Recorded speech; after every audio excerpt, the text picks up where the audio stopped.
물러가니라. 아멘. 추석 명절을 잘 보내셨습니까?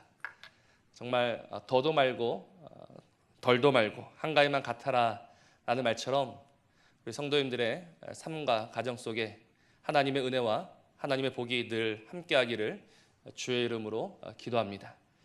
분명한 것은 하나님께서도 우리의 행복을 응원하고 계신다는 것입니다.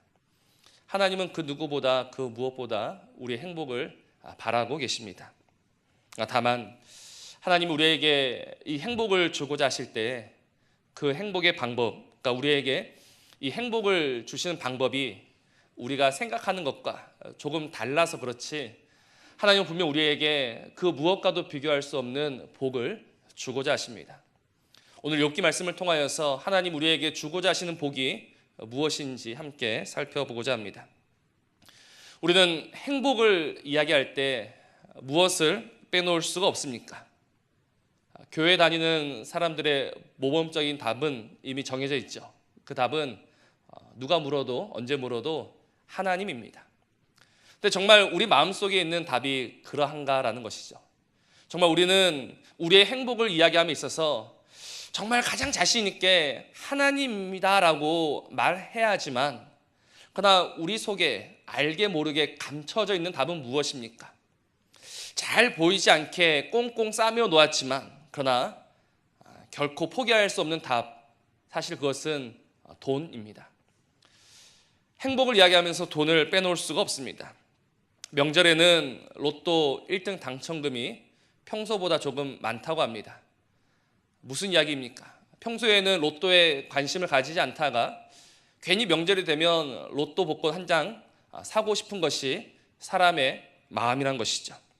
그래서 가족끼리 모이면 내가 1등이 되면 공평하게 내가 다 나누어 주겠다라고 말하는 분들이 있는가 하면 내가 집도 사주고 차도 사주고 내가 뭐 다 해주겠다 이렇게 이야기하는 풍경을 우리는 쉽게 볼 수 있습니다. 어쨌든 돈이 있으면 또 돈이 있어야 지금보다 더 나은 삶을 살 수 있다라는 생각이 우리 안에 깊게 자리하고 있습니다. 그렇다면 이런 우리를 두고 사탄이 무엇이라 하겠습니까?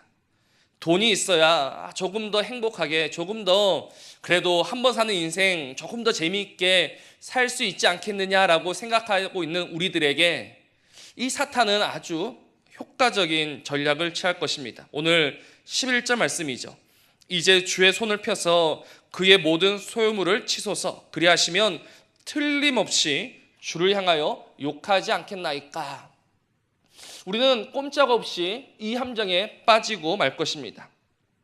사람이 돈을 쫓아서 살아가고 있고 또 돈을 위하여 오늘을 살고 있으니 이 사단의 전략은 매우 유효한 전략입니다. 요즘 우리가 하나님께 드리는 기도의 주된 내용이 무엇입니까? 우리는 무엇을 위하여서 기도하고 있습니까? 우리는 하나님의 의와 하나님의 영광을 위하여 기도해야 함에도 불구하고 요즘 우리는 어떻게 기도하고 있습니까? 부모인 자들은 자녀를 위해서 기도하고 또 젊은이들은 자신의 미래를 위해서 기도하고 있습니다. 물론 이런 기도가 틀렸다거나 잘못되었다는 것이 아닙니다. 다만 문제는 우리의 기도가 여기에서 한 걸음도 더 나아가지 못하고 있는 것, 여기에만 머물러 있는 것이 우리 기도의 문제라는 것입니다. 주님께서 이미 말씀하셨습니다. 무엇을 먹을까? 무엇을 마실까? 무엇을 입을까? 염려하지 말라. 하나님께서는 우리에게 무엇이 필요한지 이미 알고 계시고 또 그 하나님은 우리의 필요를 채우실 만한 능력이 있으신 분이니 다만 하나님을 위해서 기도해라라고 이미 말씀하셨죠. 하나님을 위하여 기도한다라는 것, 이것은 하나님의 영광을 위하여 기도하는 것을 말합니다. 그리고 그것이 우리가 지음받은 이유이며 목적입니다. 이사야 43장 21절 말씀에 이 백성은 내가 나를 위하여 지었나니 나를 찬송하게 하려 함이니라. 이 말씀은 그냥 우리가 그 하나님을 노래해야 된다라는 것이 아닙니다. 여기서 하나님을 찬송한다라는 것은 하나님을 높이며 하나님을 나타내며 하나님을 드러내라라는 것입니다. 하나님이 우리를 왜 지으셨는가? 하나님이 그 많은 피조물들 가운데 왜 우리를 하나님의 형상대로 구별하여 지으셨는가? 바로 우리를 통하여 그 하나님이 나타나며 하나님의 영광이 높아지기를 원하신다라는 그 이유로 우리를 지으셨다는 것입니다. 그런데 그렇게 지음받은 사람들이 하는 일이라고는 무엇입니까? 하나님의 이름을 높여야 할 사람들이 하나부터 열까지 하나님의 이름을 깎아내리고 있습니다. 하나님의 영광을 위하여 지음받은 이들이 하나님이 살아계심에도 불구하고 하나님이 없다라고 합니다. 틈만 나면 하나님의 자리를 탐합니다. 또 보이면 하나님의 것을 도둑질하기에 바쁩니다. 우리가 하나님을 위하여 지음받았음에도 불구하고 지금은 이것이 역정이 되어서 마치 하나님이 우리를 위해 존재하고 계시는 것처럼 보입니다. 사랑하는 성도 여러분, 하나님이 우리를 위해 존재하신다면 그는 하나님이 아닙니다. 그것은 오직 우상일 뿐입니다. 우리는 이것을 분명히 해야 합니다. 하나님이 우리를 위해서 존재하시는 것이 아니라 우리가 하나님을 위하여 지음받았고 우리는 하나님의 영광을 위하여 존재하는 것입니다. 그러므로 사람의 존재 이유와 목적은 하나님을 나타내는 것이며 그 하나님을 높이는 것에 있습니다. 그러나 수많은 인생들이 이 일에 여지없이 실패하고 말았습니다.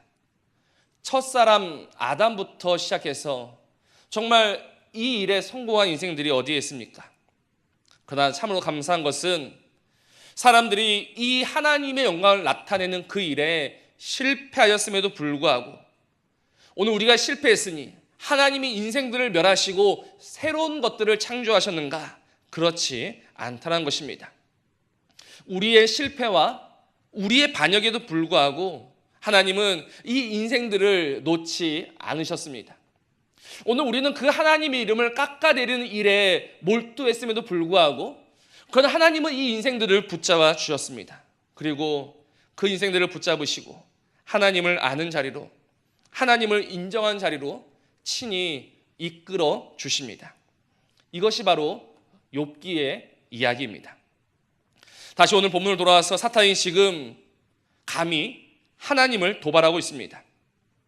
하나님께서 욥 또 그의 집과 그의 모든 소유물을 울타리로 둘러 보호하시니 욥이 하나님을 찬송하며 살아가고 있는 것이지, 하나님이 그 모든 것을 제하여 버리신다면 욥은 틀림없이 하나님을 욕하는 자가 될 것입니다 라고 하나님을 도발합니다. 그런데 이 사단의 도발에 하나님은 자신 있게 응답하십니다. 내가 그 욥의 소유물을 다 너의 손에 맡기겠다라고 오늘 말씀하고 계시죠. 여기까지만 보면 하나님이 사탄의 그 꿰매 빠지신 것처럼 보입니다. 왜냐하면 우리는 우리 자신을 너무나도 잘 알고 있기에 그렇습니다. 보십시오. 하나님께서 나의 모든 것을 가져가신다면, 또 2장에 나오는 것처럼 우리의 재산뿐 아니라 우리의 가족과 우리의 건강까지 하나님이 다 가져가신다면 정말 우리는 그때에도 하나님을 찬송하며 하나님을 높이는 그 자리를 지켜낼 수 있을 것인가? 우리는 우리 자신을 너무나도 잘 알기에 우리가 지금 그 사단과 하나님 그 대화의 현장에 있었다면 우리는 하나님을 말렸을 것입니다. 하나님, 저는 자신이 없습니다. 하나님, 저는 도무지 정말 그 자리에서 하나님의 이름을 지켜낼 자신이 없습니다. 하나님, 그 사단의 도발에 응하시면 안 됩니다라고 저는 하나님을 말렸을 것 같습니다. 근데 하나님은 지금 그 사단의 도발에 응하여 주십니다. 할 수 있으면 한번 해보거라라고 말씀하십니다. 과연 하나님께서 이처럼 무모하게 보이는 도전을 받아들이시는 이유는 무엇일까요? 하나님께서 우리의 연약을 모르시기 때문입니까? 아닙니다. 하나님은 누구보다 우리의 연약함을 정확히 알고 계십니다. 하나님은 인생의 한계를 정확히 알고 계십니다.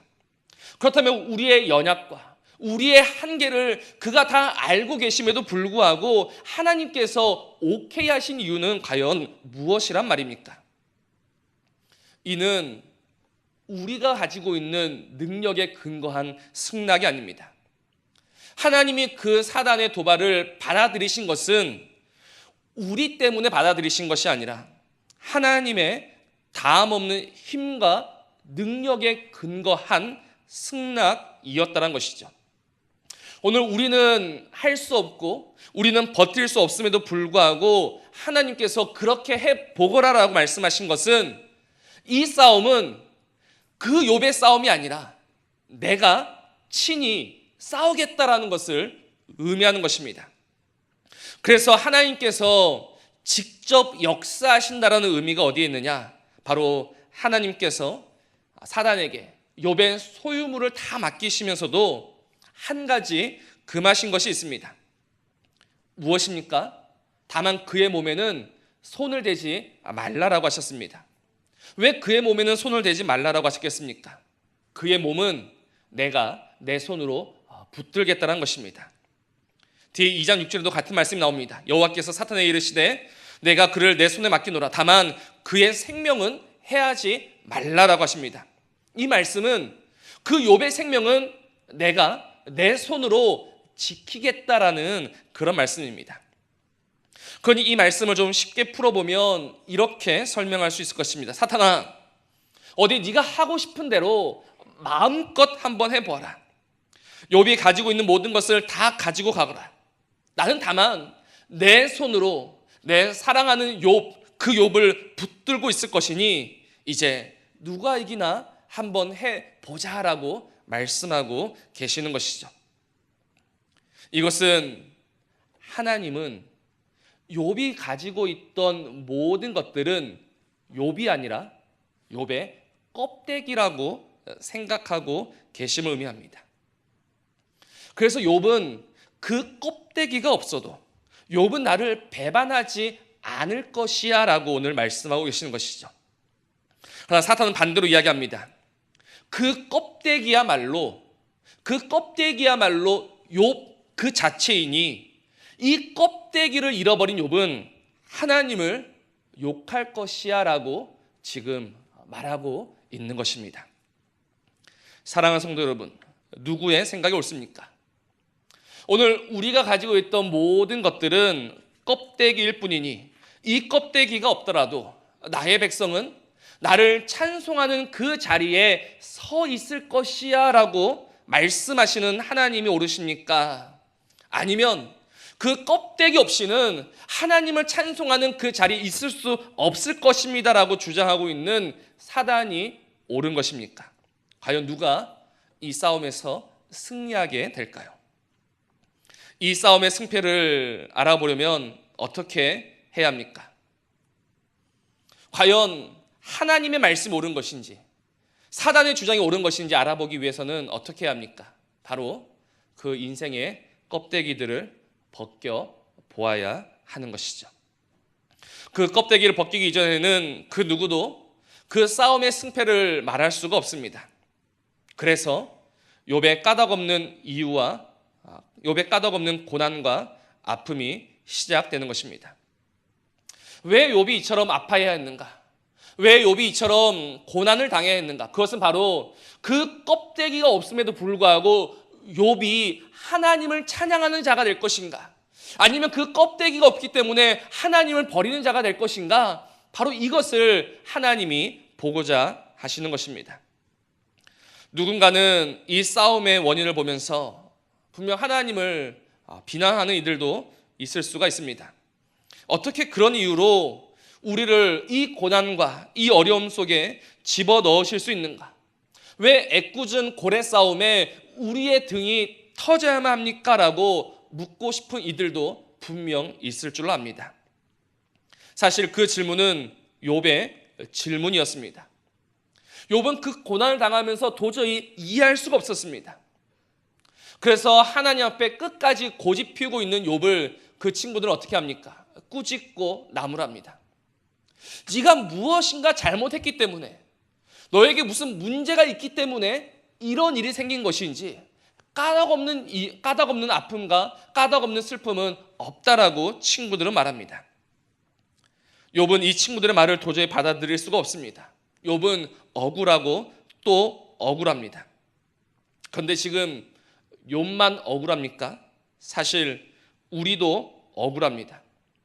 왜 하나님께서 그 사단의 도발을 받아들이셔서 왜 우리의 껍데기를 다 취하여 가신단 말인가? 우리도 억울하죠. 그래도 우리는 욥보다는 조금 더 나아 보입니다.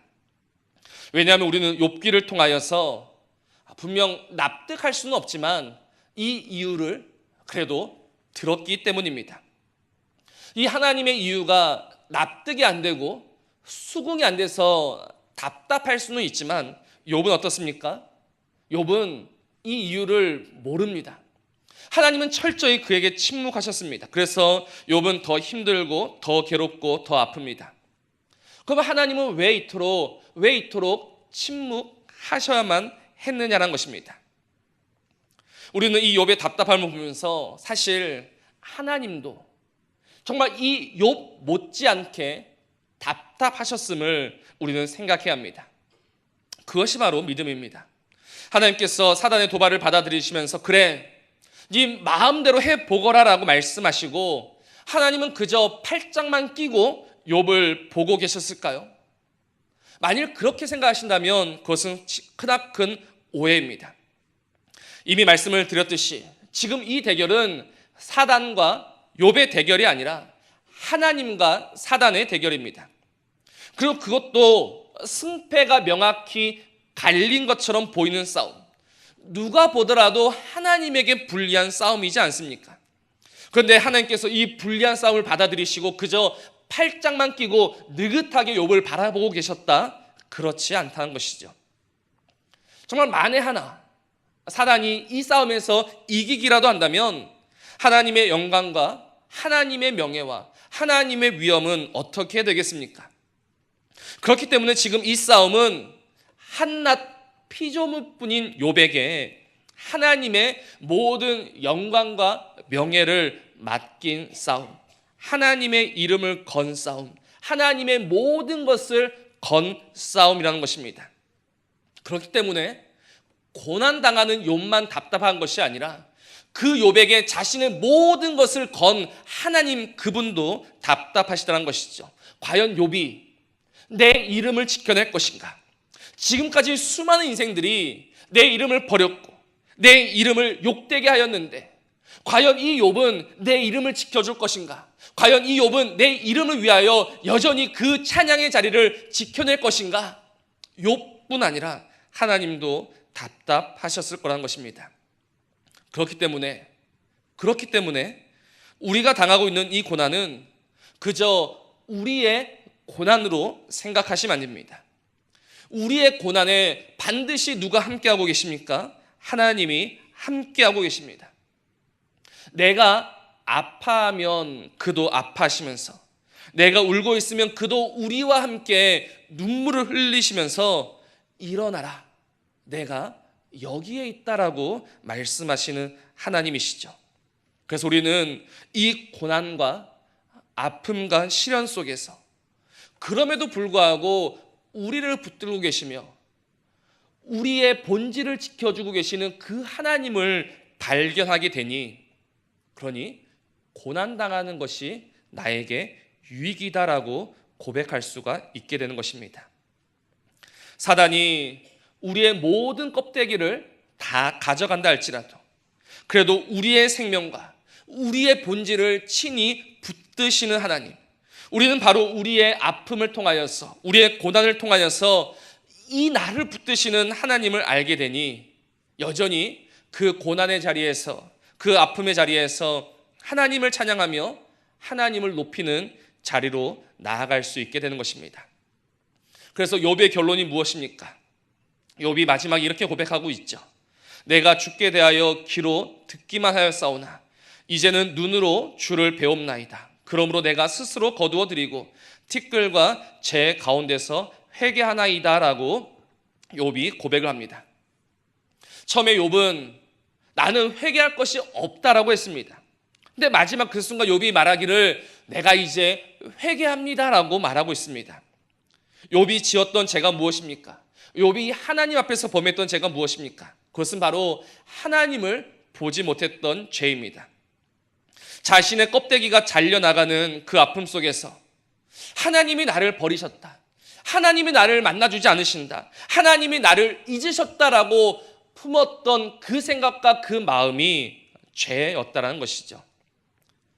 내 모든 껍데기가 잘려나가는 그 순간에도 나를 지키시고 나를 붙드시는 그 하나님, 그러나 그 하나님을 보지 못하였던 자신의 잘못과 죄를 인정하며 욥은 겸손히 회개의 자리로 나아가고 있는 것입니다. 사랑하는 성도 여러분, 하나님은 우리를 허투루 짓지 않으셨습니다. 하나님이 우리를 지으셨다라고 할 때 이 창조는 물건을 하나 뚝딱 만들어내는 것과는 전혀 다른 것입니다. 하나님의 창조는 무에서 유를 만들어내는 것, 그것이 전부가 아닙니다. 하나님의 창조는 만드신 것을 붙드시고 돌보시고 지키시는 것까지를 의미합니다. 그래서 로마서 11장 36절에서 무엇이라고 사도 바울이 고백합니까? 만물이 주에게서 나오고 주로 말미암고 주에게로 돌아간다라고 말하고 있죠. 주에게서 나오고 주로 말미암고 주로 돌아가는 이 모든 것이 하나님의 창조 역사입니다. 그렇게 하나님은 우리를 지으셨습니다. 그렇게 지음받은 우리에게 하나님의 모든 이름을 맡겨 주셨고, 그리고 우리로 하여금 그 하나님의 이름을 위하여 살도록 지금도 역사하고 계시는 것입니다. 이것이 바로 앞서 말씀드린 것처럼 이 백성은 내가 나를 위하여 지었나니 나를 찬송하게 하려 함이니라 해당되는 말씀입니다. 창조의 이유입니다. 하나님은 아무것도 아닌 우리에게 하나님의 모든 영광을 맡기시고 이제 그 영광을 높이며 그 영광을 드러내며 살아가는 존재로 우리를 이끌어 가고 계시는 것입니다. 그리고 그 과정은 우리가 보았던 것처럼 그렇게 만만한 과정은 아닙니다. 너무 힘들고 너무 아파서 하나님, 이것은 나에게 있어서 행복이 아닙니다라고 말하고 싶을 때가 한두 번이 아닙니다. 아무리 하나님이셔도 하나님, 이거는 너무하십니다라고 말하고 싶을 때가 왜 우리의 인생 속에 없겠습니까?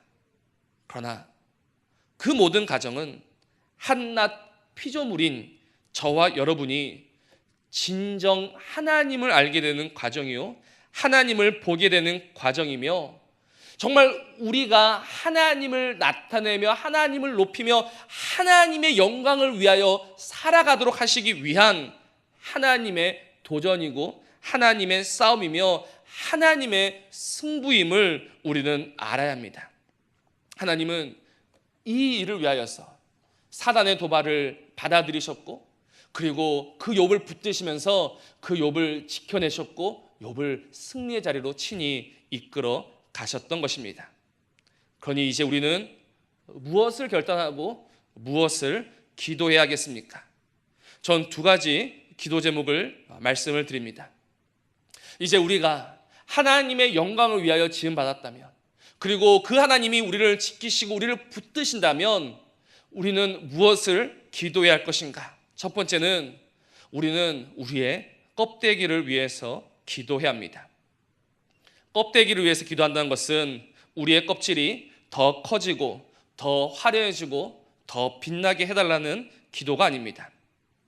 나의 껍데기를 위한 기도는 정말 껍데기는 껍데기임을 알게 해달라는 기도입니다. 오늘 우리가 그토록 바라고 소원했던 그 모든 것들이 정말 한낱 껍데기뿐임을 알게 해달라는 진실된 기도가 우리의 기도가 되어야 합니다. 사도 바울은 이미 이렇게 고백했습니다. 그러나 무엇이든지 내게 유익하던 것을 내가 그리스도를 위하여 다 해로 여길 뿐더러 또한 모든 것을 해로 여김은 내 주 그리스도 예수라는 지식이 가장 고상하기 때문이라. 내가 그를 위하여 모든 것을 잃어버리고 배설물로 여김은 그리스도를 얻고자 함이라라고 말했습니다. 사도 바울이 예수님을 만나기 전 그가 가장 소중하게 여겼던 것이 무엇입니까? 그가 결코 포기할 수 없었던 그것이 무엇입니까? 그것은 바로 자신의 의였습니다. 율법으로는 흠이 없던 바울에게 있어서 자신의 의야말로 바울 그 자체였습니다. 그래서 바울 안에 자신의 의가 점점 쌓여만 가고 높아져만 갔습니다.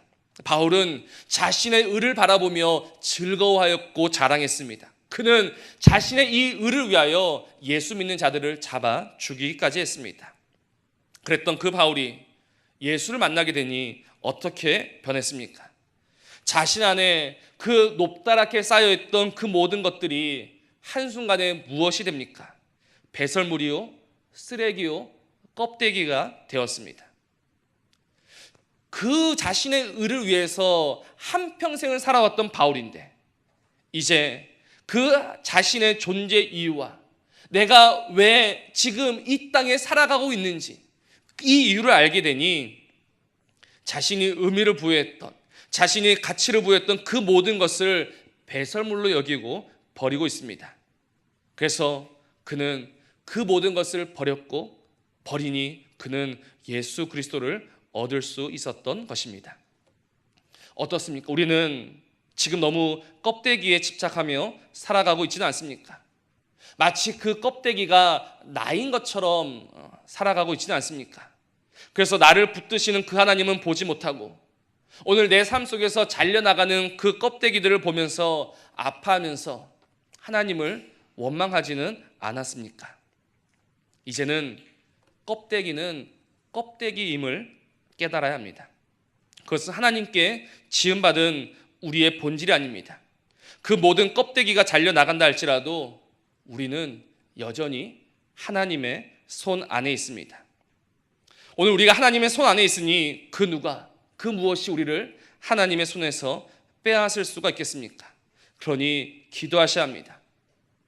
이 껍데기의 눈이 멀어서 우리를 붙들고 계시는 하나님을 보지 못하여 하나님을 원망하는 자로 살아갔던 우리의 인생을 회개하며 기도해야 합니다.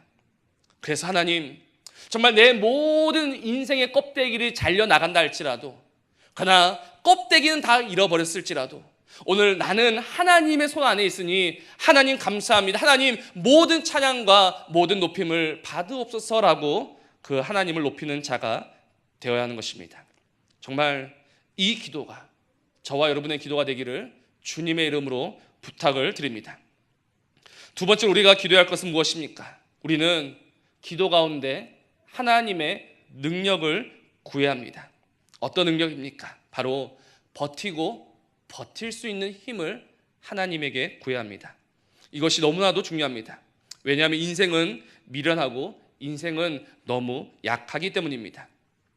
그래서 우리는 분명 먼 훗날에는 그 하나님의 크나큰 영광이 있을 것임을 분명히 알고 또 믿고 있지만, 그러나 우리는 어떻습니까? 지금 당장 내 앞에 작은 일 하나로 인하여서 넘어지고 실족하는 것이 우리의 인생이지 않습니까? 그러니 기도해야 합니다. 하나님, 정말 이 연약한 인생에 하나님의 모든 것을 맡기셨으니 하나님의 모든 것을 감당할 수 있는 힘과 믿음을 우리는 구해야 하는 것입니다. 정말 이 기도 없이 하나님의 모든 것을 감당할 자신이 있으십니까? 정말 이 기도 없이 나는 하나님의 이름을 배신하지 않으며 나는 하나님의 영광을 가리지 않으며 나는 하나님의 것을 도둑질하지 않으며 나는 이 기도 없이도 얼마든지 하나님을 위하여 잘 살 수 있다라고 정말로 자신하고 계십니까? 저는 자신이 없습니다. 날마다 넘어지고 또 넘어지는 제 자신을 돌아볼 때마다 너무나도 창피하고 부끄러워 고개를 들 수가 없습니다. 지금 이렇게 말씀을 전하고 있으니 저에게 믿음이 있다라고 생각하십니까? 죄송하지만 틀리셨습니다. 저는 괜찮은 존재가 아닙니다. 저는 하나님의 이름을 감당할 수 있을 만한 그런 사람이 아닙니다. 그래서 저는 기도할 따름입니다. 나는 이 하나님의 이름을 지킬 수 없으니 하나님의 능력으로 오늘 나를 붙드시어 하나님의 이름을 지키며 하나님의 영광을 지키며 살아가는 하나님의 피조물이 될 수 있도록 오늘도 기도하고 있을 뿐입니다. 우리가 기도하지 않는다면 어떻게 될까요? 우리가 기도하지 않는다면 하나님은 그러면 가만히 계시겠습니까? 그렇지 않습니다. 우리가 기도하지 않아도 하나님은 분명 일하실 것입니다. 하나님은 하나님의 영광을 포기하시는 법이 없으니 하나님은 분명 일하실 것입니다. 그렇다면 기도하지 않아도 되는 것 아닙니까? 라고 물으실 분들이 혹 있을지 모르겠습니다. 우리가 기도하지 않아도 하나님이 일하고 계시니 우리는 기도하지 않아도 된다. 이런 생각은 하나는 알고 하나는 모르는 것입니다. 우리가 기도하지 않아도 그 하나님은 분명 일하시지만 기도하지 않는 자는요, 그 하나님의 일하심을 볼 수가 없습니다. 기도하지 않는 사람은 하나님의 역사를 깨달을 수가 없습니다. 그래서 하나님이 일하고 계심에도 불구하고 기도하지 않으면 결국 그 인생은 염려와 걱정과 불안 속에서 살아갈 수밖에 없습니다. 왜냐하면 하나님의 일하심을 발견할 수가 없기에 그렇습니다. 그러나 기도하는 사람은 그 일하신 하나님을 보게 됩니다. 내 인생의 모든 껍데기가 잘려져 나가는 그 순간에도 우리를 붙들고 계시는 그 하나님을 분명히 발견하게 됩니다. 그 하나님을 바라보게 되니 우리는 원망하지 않고 좌절하지 않고 실족하지 않고 우리는 주의 이름을 위하여 그 자리를 지키며 살아갈 수 있게 되는 것입니다. 그러니 기도하는 사람과 기도하지 않는 사람은 하늘과 땅 차이입니다. 기도하지 않는 사람은 여전히 이 땅에 매여 이 땅의 슬픔과 아픔과 고통 속에서 살아갈 것이지만, 그러나 기도하는 자는 이제 그 하나님을 바라보니 그 하나님의 이름을 위하여 살아갈 수 있게 되는 것입니다.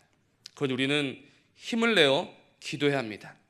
이 모든 고난과 역경과 아픔 속에서 정말 그 하나님으로 인하여서 다시 한번 버티고 다시 한번 살아낼 수 있는 힘을 구해야 합니다. 하나님은 우리의 기도를 들으실 것입니다. 그래서 하나님이 이 욥을 살리셨고 이 욥을 회복시키셨던 것처럼 오늘 우리로 하여금 반드시 망하는 자로 끝나게 내버려 두시지 않고 우리를 세워내실 것입니다. 우리를 회복시키실 것입니다. 그것이 하나님의 분명한 약속입니다. 이 하나님의 약속을 믿고 그 하나님 앞에 기도하며 우리는 지음받은 자이니 오직 우리를 지으신 그 하나님의 이름과 그 하나님의 영광을 찬송하며 살아가는 저와 여러분이기를 주님의 이름으로 간절히 부탁을 드립니다.